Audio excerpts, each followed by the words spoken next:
The worst freeze of 1947, when winter nearly killed Britain. In February 1947, Britain finds itself buried under snow for 8 consecutive weeks. The country is colder and hungrier than during wartime, and there is no enemy in sight. Coal deliveries freeze and fires sputter out. Families huddle in single rooms, their breath crystallizing on window glass. Outside, factories grow dark and trains disappear in white silence. The nation stands on the brink, not from bombs, but from cold, hunger, and the slow collapse of everything modern life depends on. How does an ordinary winter become the one that nearly kills Britain?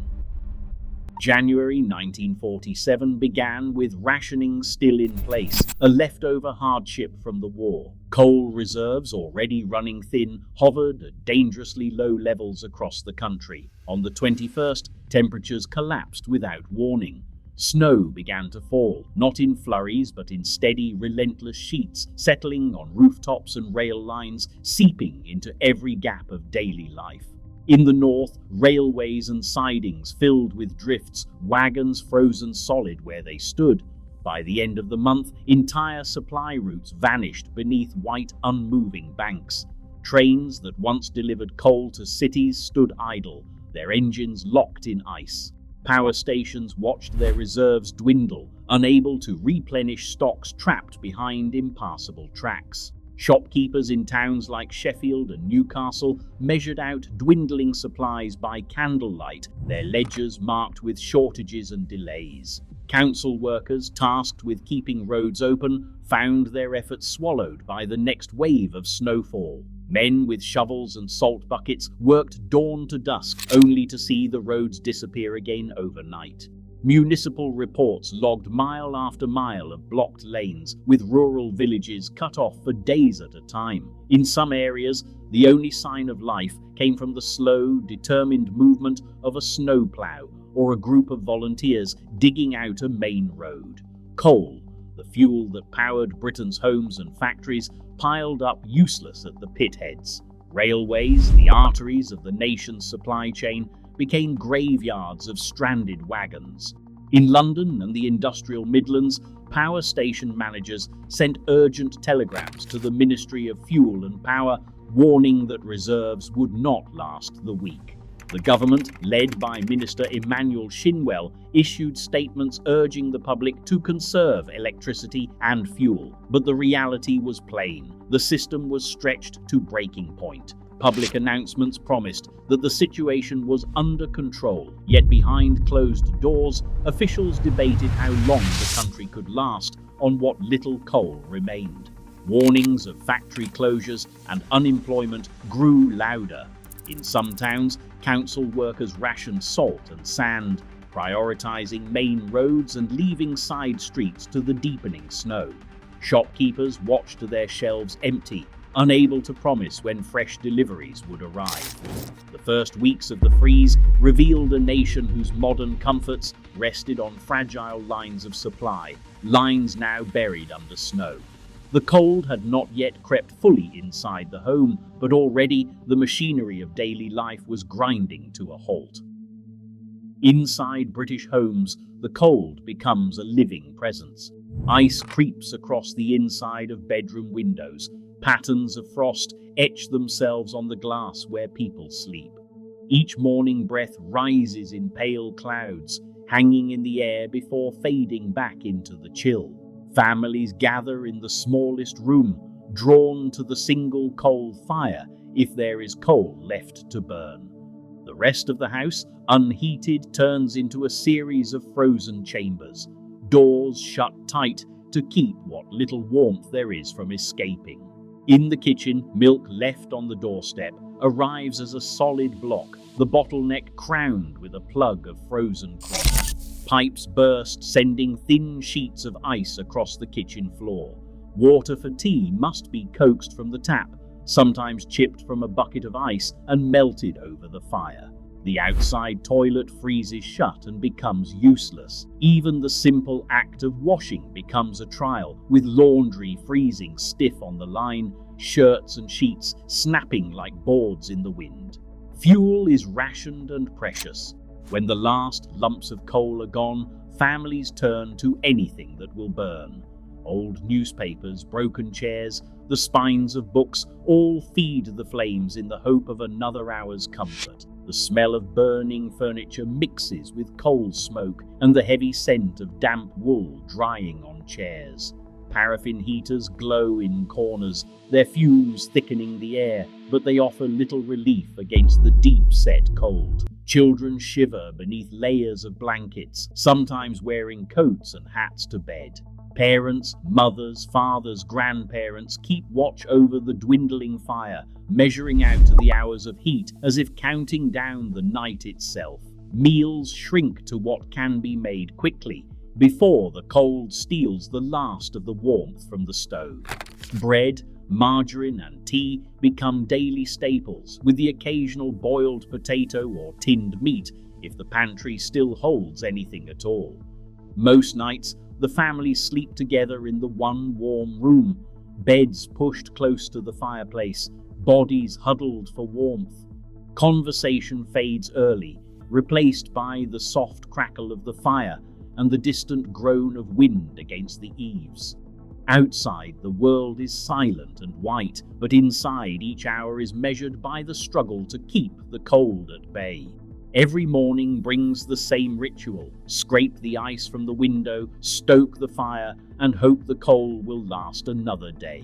For many, the house is both refuge and battleground, a place where survival is counted not in days but in hours of warmth stolen from a winter that refuses to end. Lights flickered and dimmed across Britain as the government ordered electricity rationed to just 19 hours a week. In factories from Manchester to the Midlands, machines fell silent, conveyor belts stopped mid-cycle, presses froze in place, and the steady hum of industry faded into an uneasy quiet. The Ministry of Fuel and Power sent urgent directives: conserve every watt, close non-essential plants, and brace for layoffs. By mid-February, more than 2 million workers found themselves suddenly idle, their livelihoods suspended by the cold. Notices went up on factory gates: no work until further notice. Men and women used to the routine of clocking in by dawn now queued at labour exchanges or trudged home through snowbound streets, pockets empty and futures uncertain. Blackout reached into every corner of life. Radio broadcasts shrank to a few hours a day. Newspapers, starved of power and newsprint, arrived thin or not at all. Even the BBC, a constant companion during the war, fell silent for long stretches. In cities, the glow from shopfronts vanished, streetlights went dark, leaving neighbourhoods wrapped in shadow. At home, families rationed their use of the electric kettle, careful not to trip the fuse. The smallest act, boiling water or switching on a lamp, became a calculation. A factory worker in Sheffield woke to find the morning shift cancelled for the third time that week. He joined others on the pavement, stamping their feet for warmth, scanning the horizon for any sign of a coal lorry. The sense of purpose that once filled the air had drained away, replaced by the sharp bite of uncertainty. Without work, days stretched long and empty. For some, the factory floor had been more than a place of employment. It was a lifeline, a rhythm, a source of pride. Now that anchor was gone, and with it, the steady pay packet that kept the household afloat. Across the country, the rhythm of daily life unravelled. Milkmen made deliveries in near darkness. Bakers, short of fuel, turned away customers. Docks stood idle with frozen cranes and silent ships, while the railway stations, usually bustling with workers and goods, echoed with footsteps and the distant rumble of a snowplow. The machinery that defined modern Britain had seized up, leaving a nation to wait in the cold, unsure when the power, the work, or even the light would return. A child wakes to silence. School is closed for weeks, the playground buried somewhere beneath the snow. In Birmingham, a 10-year-old girl sits cross-legged by the fire, cards and Ludo spread across the table, her toes wrapped in wool but still raw with chilblains. Her mother forbids her to go outside. The cold is too sharp, the risk of frostbite too real. Across Britain, children like her are trapped indoors. The days stretch long and unchanging. The world beyond the window sealed by drifts that reach halfway up the garden gate. In Leeds, an 8-year-old boy eats bread and margarine in the kitchen with his brothers, all of them squeezed together for warmth. There is no school, no running in the yard, only the ache of feet that sting from cold and the dull hunger that settles in as rations dwindle.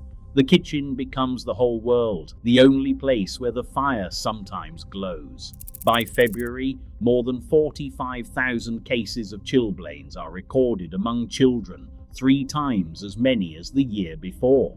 Hospital wards fill with small feet wrapped in bandages, nurses tending to frostbitten toes that never left the house. At first, the snow seems magic. For a day or two, children build snowmen in the street, their laughter muffled by scarves and the heavy hush that blankets every corner.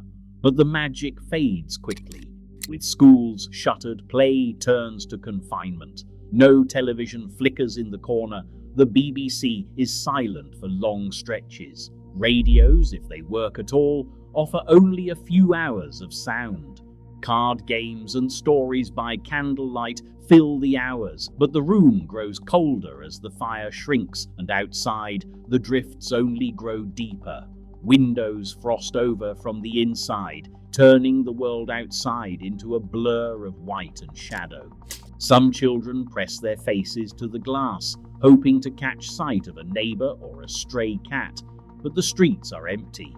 Even the milk on the doorstep freezes solid, a white plug of cream pushing up through the bottleneck. For weeks, families spend every waking hour together, sharing the same air, the same worries, the same shrinking meals. The youngest grow restless, the oldest grow quiet. Hunger becomes a constant companion, and the ache of cold seeps into bones and memory alike. As March approaches, the sense of waiting sharpens. Children count the days until the snow might melt, until the world outside can become theirs again. But for now, the house is both shelter and prison, the fire a small defense against a winter that will not let go.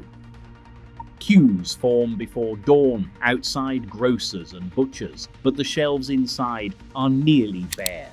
With every new delivery delayed by blocked roads and frozen railways, the selection shrinks to little more than a few tins and stale loaves. On February 21st, the government imposes bread rationing for the first time in British history. The announcement comes over the radio in the clipped tones of a civil servant that from now on, the weekly bread allowance is cut, even for children. Rations that once seemed harsh during the war now feel like a memory of plenty. A grocer in a Midlands town stands behind his counter, hands raw from the cold, watching his regulars file in with ration books open. He can offer little comfort, no flour, no sugar, and not a single egg in days. He measures out portions with apology, knowing that the next lorry might not arrive at all. Outside, a line of customers waits in silence, scarves pulled high, eyes fixed on the ground. Some will go home empty-handed. Across the street, an elderly woman shuffles home with her ration. She lives alone in a terraced house, curtains drawn to keep out the drafts. Neighbors check in, but she insists she is fine. In the evenings, the fire is left unlit to save coal, and dinner is nothing more than tea and a crust of bread. She coughs through the night, breath hanging in the icy air, but tells no one how weak she feels. In official records, her death is listed as pneumonia. The Ministry of Food issues leaflets titled Food Facts, teaching families how to stretch what little remains. Recipes call for boiled turnips and stale bread, but even these ingredients are hard to find. Shops close early, their windows dark. Hunger settles into the rhythm of daily life, tightening its grip as the weeks drag on. Death comes quietly, without drama or protest, hidden inside cold houses and unremarked by the world outside. Each day, the line between survival and surrender grows thinner, and the nation waits for relief that does not come. March the 4th arrived with a sky the color of slate and winds that scoured the countryside. By nightfall, snow fell sideways, driven by gusts that rattled windows and swept through broken fences. Across Britain, temperatures plunged to -21 degrees in places such as Durham and Peebles. The blizzard struck hardest in the north and east, but nowhere was spared. In the hours after midnight, drifts rose against doors, blocking entryways and burying footpaths. Whole villages vanished behind walls of snow, their chimneys the only sign of life above the white. Inside, the cold pressed in. Fires burned low or not at all, the last pieces of furniture already gone to the grate. Elderly men and women wrapped themselves in coats and blankets, hands curled around teacups gone cold. Some tried to keep moving, pacing rooms to stave off the chill, but exhaustion slowed them. For many, there was no more strength to fight. Death came quietly, a slipping away in the dark, unremarked except by family members who found them in the morning. Official records listed pneumonia or natural causes, but neighbors knew the truth. The cold had claimed them. Hospitals filled beyond capacity. Ambulances struggled through snowbound streets, sometimes arriving too late. Nurses and doctors worked shifts that stretched into days, faces drawn and eyes ringed with fatigue. Wards meant for a dozen held twice that number. Beds lined up in corridors, children and the elderly side by side. There were not enough blankets, not enough fuel to keep the wards warm. Medical staff rationed what little morphine and penicillin remained, forced to choose who would receive care and who would wait. In some towns, entire families arrived together, suffering from frostbite and hypothermia. The sound of coughing echoed down the halls, mingling with the low murmur of voices trying to comfort the dying. By the time the storm eased on March the 5th, dozens had died in a single night. Some bodies were not discovered for days, hidden behind locked doors or beneath collapsed roofs. The blizzard had been relentless, stripping away the last defenses of those already worn thin by weeks of hunger and cold. For the nurses and doctors who stayed on their feet through those hours, the memory of that night would linger long after the snow began to melt. Britain's coldest winter revealed how thin the line is between order and collapse, even in peacetime. Today, as climate extremes intensify, our systems remain vulnerable to the unexpected. The lessons forged in frost, community, resilience, and the need for preparedness are not just history. They are the difference between enduring crisis or being undone by it. What would hold us together if it happened again?